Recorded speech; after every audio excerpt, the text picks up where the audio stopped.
સુરતના અડાજણ વિસ્તારમાં Honey Park road પર આવેલી એક કોસ્મેટિકની દુકાનમાં અચાનક જ ધડાકા સાથે આગ ફાટી નીકળતા ભાગાદોડી મચી ગઈ હતી।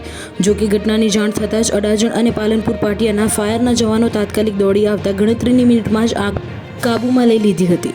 સાંજે 4:30 વાગ્યાની આસપાસમાં લાગેલી આગની જ્વાળાઓને ગણતરીના સમયમાં જ ઉગ્ર બનીને આખી દુકાનને ખાક કરી નાખી હતી। જો કે સદનસીબે કોઈ જાનહાનિ થઈ નથી।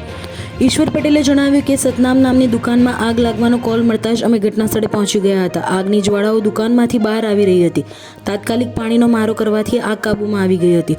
જો કે આગમાં બધા જ સામાન બળી ગયો હતો। દુકાનમાં ફાયર સેફટીની કોઈ પણ સુવિધા ન હતી, તેથી આગ ઉગ્ર બની હતી।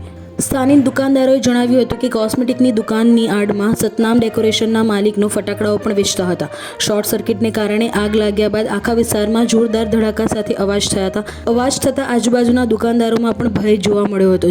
જો કે ફાયર બ્રિગેડ સમયસર આવી જતાં માત્ર સતનામ ડેકોરેશનની દુકાનમાં જ આગ લાગતા સામાન બળી ગયો હતો। બરાબર 4:39 ફાયર કંટ્રોલમાંથી ફોન આવેલ કે હનીપાર્ક રોડ ઉપર સતનામ ડેકોરેશનની દુકાનની અંદર આગનો કોલ છે।